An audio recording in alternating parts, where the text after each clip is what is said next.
All right, this next hip mobility drill is for all of you guys that have really tight hip flexors.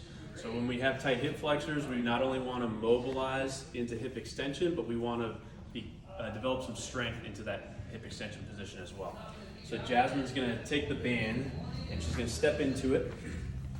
She's going to get it nice and high, right behind her hip, and take that half kneeling stance.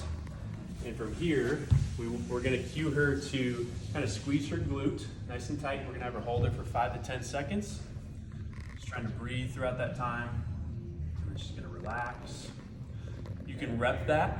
If you feel like you have a little bit more tightness on the outside part of the hip, you can start to rotate with that stretch too. So she's going to squeeze and rotate. It'll kind of target the lateral hip flexors there a little bit more.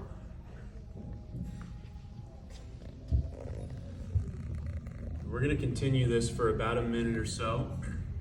For the sake of the video though, we're going to hop into the activation drill here. So after you mobilize, we want to strengthen and activate. So she's going to put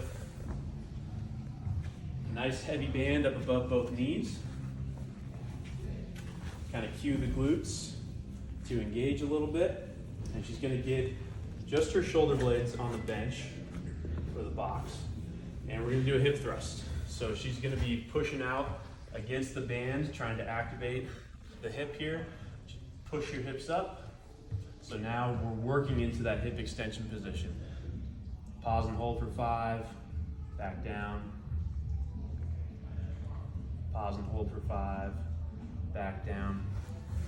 And this is how you really create some longer lasting changes when regular stretching isn't really gonna maintain those changes for quite as long.